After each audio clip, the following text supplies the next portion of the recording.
Hello. Hello, I'm Mum. I'm me. That's Bert. And that makes 3. Okay. She's a dork. And at some point, we're having more fun today at least. It's been a busy day. And it is a bit warm today. We're trying to record during the day, but I don't know if this is going to work. I am beginning to sweat like a pig, and if I am, I'm going to delete the video. So, we are talking today about Yellowstone Park. Right. It's actually a couple weeks ago that we were there, but these are being recorded in arrears. 16th of September. Yeah, so with a couple of the delays we've had with technology, we're doing some catch-up on recording. And in this episode, we're going to be talking about Grizzly RV Park, which was really, really great. Quite literally at the opening of the park, at the entrance on I think it's called the west end of the park. Also, Camping World, we talked a little bit about all the repairs that we had to get done that were actually genuinely urgent at that point. They were. And Camping World. And then, thank God we had our American Express with us to be able to take care of all that stuff. Don't leave home without it. Never do. And then the Yellowstone Inn, we went there, and this was something you've never been there before, right? No. And was this a high on your priority of things you wanted to go look at? It was. Yeah, it was. So it was great. I'm sorry. It was great. I've been there with Spencer, and when we went there, the bridges in the park broke out, and the thing you don't realize when you're going into sightsee, if you're going to go hiking, you're going to notice it more, but if you're going into sightsee, all of the sightseeing things that are like notorious are all kind of on the same edge of the park. So you're going in maybe 45 minutes into the park. Well, it feels like you've kind of hit the park, like, because there's a lot of space in that time frame. What you don't realize is when the bridge is out and you're really close to getting to all those sightseeing spots, and then you don't get to go see all those sightseeing spots because the bridge doesn't let you get there, and then you have to drive around the other side of the park to get to them. It's an entire day drive. It is an enormous park. It is. So thankfully we did not have to do that. We were on the side that was, so if you go to the Grizzly RV Park, you are quite literally right there. So it was really well planned out, totally unintentionally, but it worked really well. So that's part of what we're going to talk about today. So here's your credits.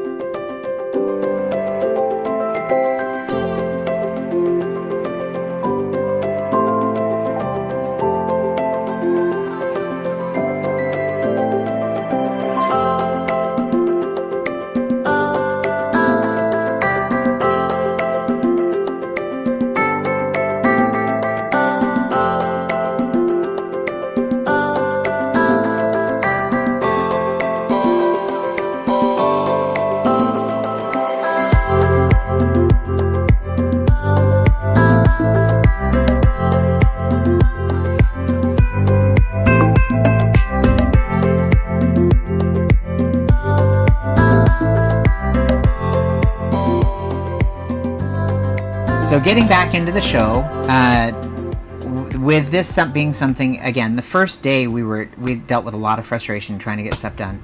But Grizzly RV Park, the staff there were really, really great and gracious with us and allowing us to take our time with getting stuff done, helping us with some direction as to who to call and who not to call and stuff like that. The only real drawback was in that particular location, the gym that I was going to was actually fairly far away. It was not right in town, so I had a little bit of travel there more than normal to go get to the gym and then get back. But I got that done in the morning. We were able to get into the park at a reasonable hour. Yep. And one thing I was concerned about is, you're still on the uptake with getting more comfortable with walking. And at that point, your feet were starting to swell pretty significantly. So I've been encouraging Mum to sit with her feet up, which you sat quite a bit in your apartment or in your condo with your feet up. And so we're trying to manage all of that stuff. But getting into the park, what I thought would be beneficial was go to the kind of the farthest spot first and work our way back. Right. Which I think was actually good, because the farthest item from where we were going, the farthest item that was on our list was the geyser. Now, I was raised in Northern California in the Santa Rosa, Sonoma area, and so we have a geyser there, and it's called Old Faithful. Yep. It's just not the Old Faithful, and it's a pretty big geyser. But we've seen how many family members have come from England Oh, goodness. that we've taken there. Yeah. We've had so many people that we've taken to the, and Santa Rosa's got a lot of stuff to see. It does. Genuinely. And you forget that when you haven't lived there in a while. So. And lots of wineries around there. I know, lovely, right? We haven't been to a winery yet. Grizzly Park was wonderful. We go to the farthest spot, which is the Old Faithful, and Old Faithful wasn't faithful. She was late. I guess the About 10 minutes. Yeah, it's a woman's prerogative, but bugger, took a long time. And then we had coffee there, and we were sitting in a spot where Mum was actually sitting on this patio, and we're at the what's it called? Yellowstone Inn. Yeah. Let's talk about that a little bit. What did you think when you walked inside? It's quite astonishing. It really is, and I hadn't been there before. Yeah, the beams. Number one, it's what, 4 stories high? Possibly more than that. I mean, yeah, it's big. And it's straight up. I mean, there are no floors stopping you from seeing. And there's this beautiful old clock there. Yeah, there's kind of, and you'll see some video, but there's kind of landings where there should be a floor all the way up. Yeah. And it's like right up into the wee rafters way up in the eye. Yep. And the beams are actually tree trunks. Like whole trees. Yeah. Like they're this big around, and it's they're all quite wizened and astonishing. twisted. And there are lovely I was thinking we should go in there. shops there, which is This normal. is really the crazy. but the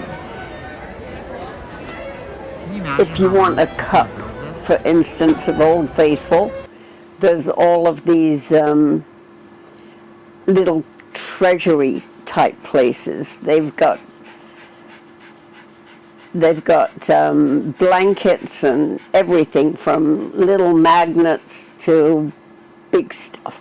So it's fun. But that's not what we were looking for. It isn't, but what else about the lot? Because it really does throw you off on how impressive I can't imagine how long it took to build. And there is a tour you can take, and you actually can go up to the top where they put the flag up. But what was going on in the lobby? Well, there was a man playing a violin that was quite good. I mean, he amazing. was really very, very good. And he just played and played and played He and did. played, and people were asking him for songs, and he was up on the 2nd or 3rd floor. good. And it was really interesting. I thought that was. I know it's not a natural wonder, but it was freaking impressive. And there's a restaurant there, which we really thought that we were going to enjoy, except there was, a 2-hour wait. Yeah, that is something, if you're going to eat there, call ahead so and we get thought, a reservation. no, we're not going to do that. So And the menu looked good. it did. It was impressive. So we didn't get to do that, which sucked, because it would have been nice to sit down and have a meal like that. That's something I should probably get better at, is figuring out if we need to get because in sites like that, I mean, there are so many people, and there's not a lot of stuff to go and eat out there. Yeah, very true. Yeah, so that was my failure on that. Yeah, it was no biggie. But it was really interesting, and this inn is 150 yards from Old Faithful. Yeah. Maybe. Yeah. And Old Faithful has this big walkway around it, so you can go physically down there, but they've got this massive deck on this third floor. And so we're sitting up there, and people kept standing up in front of you. I had this one lady, I have no idea who she was, but she saw me sitting there and she said, "Can you see?" I said, "I can, so long as people sit down." And she made sure that people she took over, didn't she? She did. She hovered over there and made sure that this little old lady in this chair with the cane could see Old Faithful when it blew.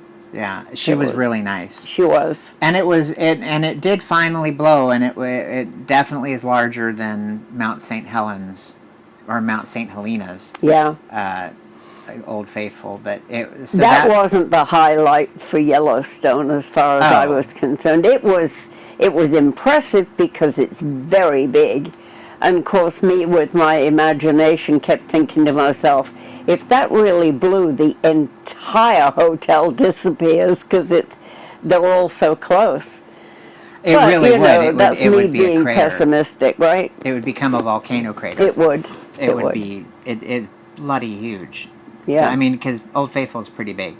Yeah. Now, Spencer, when he and I went, we actually went down to that. We were sitting on the far side where there was nobody, and we sat there, and we had probably the best view of anybody. So it was very good, but it was cold when Spencer and I went.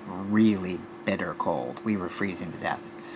It was kind of windy and chilly when we were there. Yeah, but we had big old heavy jackets on it, and we were freezing. So it was very cold.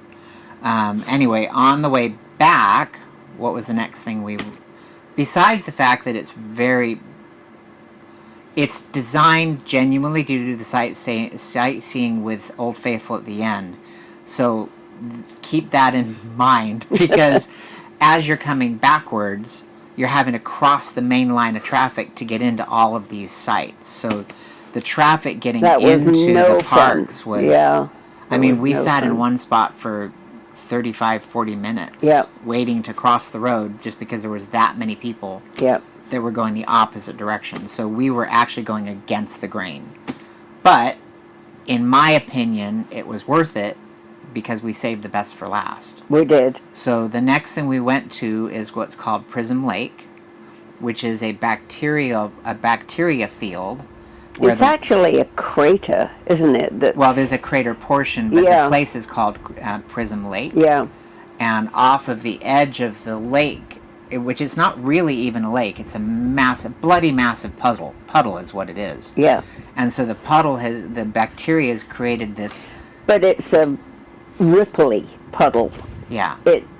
It's never still, and that in itself is pretty amazing. Yeah. And they've created a pier, and again, you'll be seeing videos, but there's a pier that kind of weaves its way through the bacteria fields. And as you're walking up, so let me back up a little bit. We get through the line of traffic, we park. You at that moment were not particularly in a good mood because you were cold. I was number one freezing, and number two really scared as to whether I could actually walk. That was a pretty healthy incline for somebody with a cane. Yeah. And I wasn't sure how far I would get without spoiling it for Greg, And she didn't want to go, and I'm like, oh no, you're going to this, because I know what she's about to see, and she's got to go see it. But we literally get the closest parking place to the ramp, and this pier starts right down at the bottom, right near our car, and we start walking our way. And it's a very gentle slope, in all fairness. But you are used to stopping at a bench, which they told us there was a bench on the way up, and we're going, where the heck is the bench? And so you're like, I'm done, I'm going back. And I'm like, and I'm pushing. I'm gentle, and I'm not physically pushing, but I'm ribbing you that we have to go further. And then I kept telling her we were halfway there when we weren't halfway there. And she was she was getting tuckered, is what you were I was. getting very tuckered. My legs were very, very sore. So remember, she's also, her legs are swelling more than normal right there. And then I'm ribbing her to get up the hill and come on, you can do it, you can do it, you can do it. And she's getting sick of me saying that. And then people see that you're struggling, and they start going, it's worth it, you gotta go, you can make it, it's worth it. And a lot of people said that on their way down. Yep. So we get up to the first landing, and that's where the crater part is. And so there's basically, off of this very long, big, huge puddle, the water's kind of trickling down, and it, because of the cold and because of the heat from the water, it's steaming everywhere, and it's beautiful, right? It was gorgeous. And it doesn't, I think it smells good. I like that smell of sulfur, but if you get in it too long, it'll make you queasy. Yeah. Yeah. But I do like that smell, and it was beautiful. And that alone was worth the trip, just how pretty that spot was. And we're not to the good part yet. No. So then we're walking up, and I've got her on my arm, and you've got your cane in the other hand, and I have to be on your left side. But between me and you, we're taking a lot of the pier, and you're worried about everybody else. Yeah. You know, when you're disabled, the one thing that you're really afraid of is blocking the walkway for everybody else. And what did I keep saying? If anybody gets pissed at you taking your time to get up here, bugger them. Because I'm sorry, if you have a problem with somebody that's struggling to walk and they're trying to go see something like that, get your head screwed back on straight, because you should be gracious and be thankful that you're not struggling like that to Exactly. walk. And genuinely, and absolutely. There was a lady with a walker. She did better than I did, because she was zipping. She actually had a walker that was allowing her to move faster than I did. That's for sure. But it was good. And everybody was encouraging too. They were. So we kept moseying up there, and we finally get to the point where there's this long circular beam that's pier that's one directional walk. And so we start walking down it, and what'd you think to Prism Lake? Oh, it's gorgeous. But it's like nothing you've ever seen before. No, and you wouldn't see it anywhere else. It's exciting. You got to be there, yeah. I think it's magnificent. I was like, so pretty. I got some unbelievably good photography of that and video, and I'm just like, wow. Yeah, it's amazing. Lovely. Yeah, so it is, in my opinion, and I've changed my opinion because I've previously thought it was the other little pond that I thought was the coolest, which is still pretty. But that thing is just remarkable. It's remarkable beautiful. So we get up there, we get you around there, and we take our time, which was actually, I think it was nice we weren't rushing. But this is the kind of the thing I wanted to talk about, is prior to this, we've mentioned before, you were, when I saw you that one day sitting at the stir, you really struggled. You couldn't get there in one walk, and that wasn't even 100 yards. I mean, it was close. And when I watched you walking that one day, you barely made it to the bench, and then from the bench you barely made it to the RV or to the stir. And I was like, something's got to change here, because you're declining faster than you should be. And so that walk, you walked a good 1.5 miles. I did. You weren't thrilled about it. You didn't go fast, but you did it. And you were a little pooped the next day, but not bad. No, next day wasn't so bad. It was the end of that day that was hard. But you actually did better at Prism Lake than you did in Monterey. Mm-hmm. And this is where this is a re-record. We recorded this in Ithaca, and then we had to redo it. But this is where it cut off. Is the thing that I'm excited by, and the thing that I've heard a lot of people, and you've heard a lot of people talk about, is the adventure spirit of you being willing to close down your house, get out of your comfort zone, get out of your bathrobe. Not that you were always in your bathrobe. No, I didn't do much of the bathrobe thing. They ended up, you have you've gotten out the door and you're doing stuff again. And so little by little, the more you get out, the more active you're getting. We have to figure out how to get Bert out the door for you. Yeah. But other than that, you're walking way better than you were before. Not a little better, way better. So that's exciting and encouraging to me. And this, being able to walk, because that's a fairly long uphill walk and a long walk around that lake. And it was fun coming down. But we weren't done. Nope. So the next part of it is, and again, Prism Lake, if you haven't been there, you absolutely need to make the trip. Then on the way back out of there, we did the next stop, which is the paint pot. The paint pot is and I'll put the video of it, but you actually didn't get that far. It's a thing where it looks like a big vat of paint that's got bubbles coming out of it, and it's all bloop, bloop, bloop, because it's thick goo, and so that's the paint pot. And this one is like the painted something. It's painted, but it's got colors around the edge, and you'll see the videos here. It's beautiful. But you got to that, and that was another pretty long walk. And it's got all those birch. It's got dead birch, which I've got beautiful photography of that, I think. And I think that's so pretty. That whole area is just, it's like nothing I've ever seen. I like that park of all the national parks, but don't talk about it yet. But we've got more talking about on the next episode. But Yellowstone is one of the prettiest parks in the world, in my opinion. The sad thing for me was we didn't see any animals. We didn't see the bison, and we saw until deer. On the way home. Yeah. The traffic was stopped dead, and we couldn't figure it out. But there were 3 caribou. Caribou. That were grazing on the side, and everybody stopped. Everybody was taking pictures. Did I get video of the caribou? We'll find out in a minute. I think you did. If there's video right now, then we did. Yeah. I think I grabbed it. Yeah.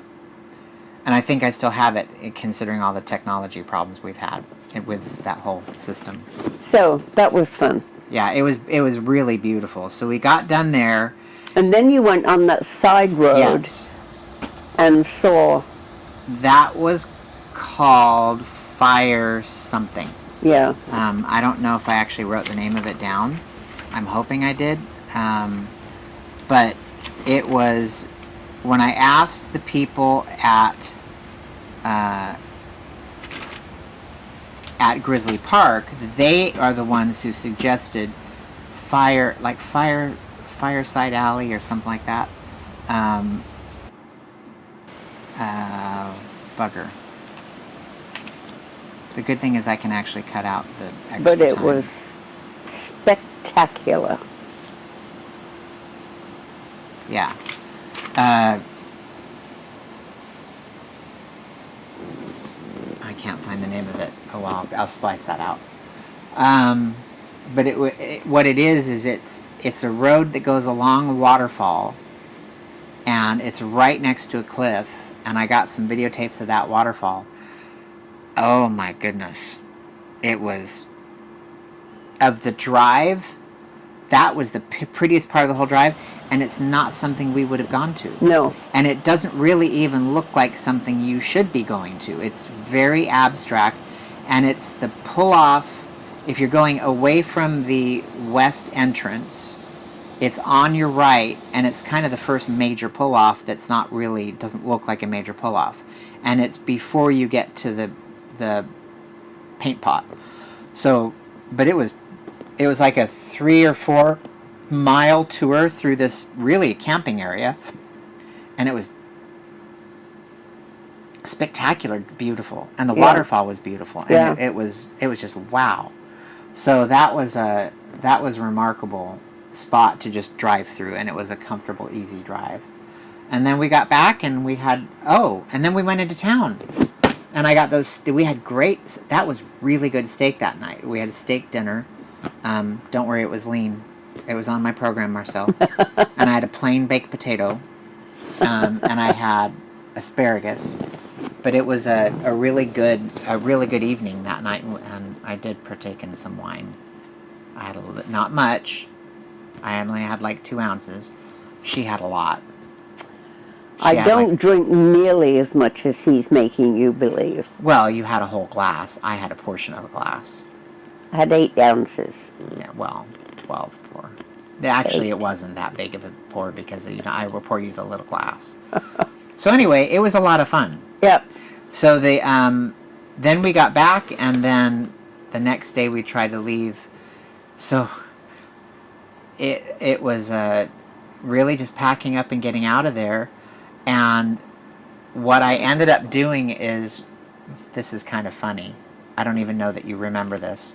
But I ended up going to the gym, and on our way out, I wasn't going to go back to the park. So I took the whole RV and everything and them to the gym, and we pulled into that parking lot, and oh my goodness. I remember our coach is large and long, and I'm driving around looking for the spot that I think I'm going to park. I see it. It's all open. It's fairly early in the morning. And as I go through there, I all of a sudden realize that the row of cars goes all the way to the end. Seriously? Who doesn't create an out when they're designing a parking lot? Like, seriously, there was no way out of that. And it was the stretch of road going into, there's cars both sides, side by side, all the way down. It was a good 4 RV lengths. Our RV. So it was over 140 feet, maybe. It was big. Well, for 160 feet. It was long. And I was like, Oh my goodness, I have nowhere to get out. And so I'm literally, there's cars already parked, and I don't want to back up my coach, or our coach. And so I'm sitting there going, I don't know what I'm going to do, because I would have to back up the coach a long way to get out, and it's got a weird curve at the end, so I don't even know that I could back it out like that, and it was narrow getting in there. And so I happened to see one spot where there was 2 cars and no car in between, and I just prayed to God I wasn't going to scrape up their cars going through there. But I did it, didn't I? You did. I'm good at threading a needle, because I did. I with the biggest chunk of yarn you've ever seen. But I threaded the needle, I got out there, and then we went around the corner, found a liquor store, bought a couple cigars as a thank you for letting us park there. I walked back to the gym, got my gym time in, and then we got on the road. But I just couldn't believe that parking lot. That was things like that. I know I look rough and tumble and burly, but damn, that made me sweat hard. I was panicked inside. I know I looked calm, but I was panicking. He didn't look calm. Yes, I did. I was calm, cool, and collected. I looked like Cary Grant, just going, I can do this. Anyway, we did get out of there, and we got on our merry way. And then we'll talk about our next stop on the next episode. We're trying to keep these short and succinct. And is there anything else you want to talk about with Yellowstone? No. It's good. How much would you recommend? We had a great cup of coffee out there on that street. Oh. And I bought my slippers. No, that was it. Yellowstone. That was Yellowstone, wasn't it? Yeah. That's right. She hasn't worn her slippers. Well, it's because my feet are so swollen, my feet get stuck in the slippers. Which is kind of funny. But that would give me the panic attack. I don't like being stuck in something. So, but we actually had good. That's right. That was really good coffee. That was the coffee by the young lady who owns that little. Oh my gosh, yeah, that was fun. Oh, I wish I knew her name. Darn it. I might have taken note of that, but I don't think you did. Yeah, she was really good. So in this, it was interesting. There was nobody at this coffee shop, and we decided we were going to give her some work to do. So we got our cup of coffee, but the time we were done, there was a row of people waiting to get coffee. Yeah. What's that all about? And she ended up buying, so it's basically looks like a food truck, and I really wish I knew the name of it. I don't remember if I took a photo. I will put it here if I did. But I think I maybe Fabulous did. Coffee. It looks like a food truck. When she was young, her teacher had opened the food truck, and she started working there when she was in high school. And then later, the teacher was retiring and wanted to sell it, and so she bought it. And so it's basically got a permanent position in front of the corner novelty store, and it's permanently situated there. Yep. But really great young lady. She makes sandwiches. She had ice cream. She had coffees. Breakfast burritos. Yeah, she had a really good business, and it's very quaint, and it's well put together, and super friendly young lady. We really enjoyed ourselves there. That was in good. town. That was a lot of fun. It was good. Our next episode, we'll talk about the next part of the trip. And we've got to remember to drop a comment if you have things you want us to talk about. Also, any questions we would love to answer. Mm-hmm. Remember to like, share, follow, and hit the bell so you get notified when we have an episode ready. But also, if you are wanting to support the journey while we're on the road, you can buy a mile, you can sponsor a show, you can sponsor a day, you can sponsor a month.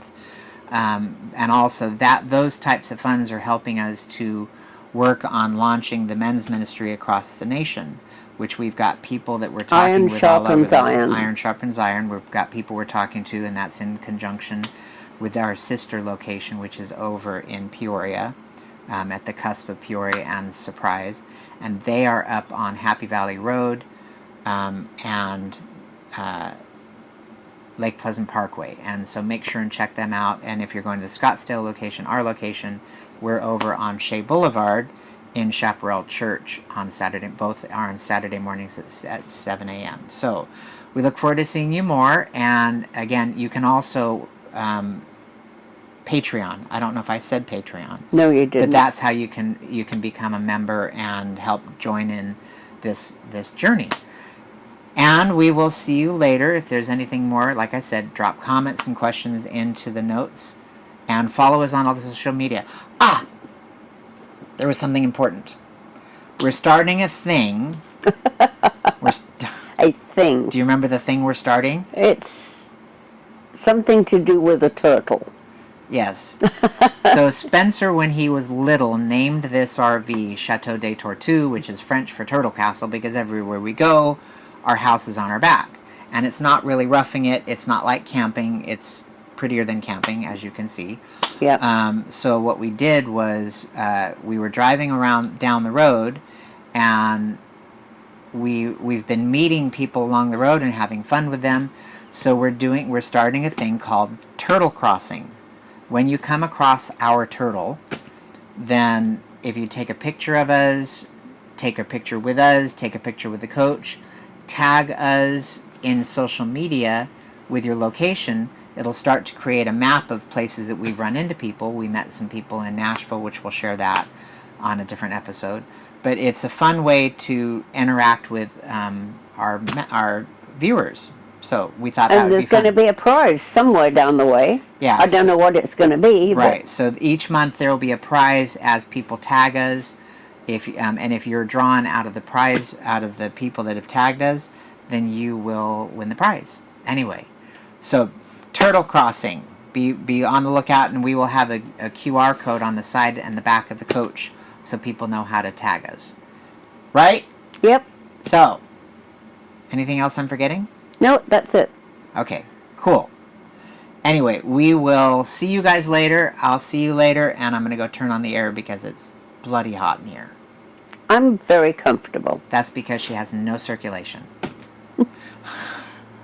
Anyway, and remember, everywhere is an hour away from somewhere, so get off your butt and go out and go somewhere and do something. Right? Yep. Create memories. So we'll see you soon. Bye. Bye.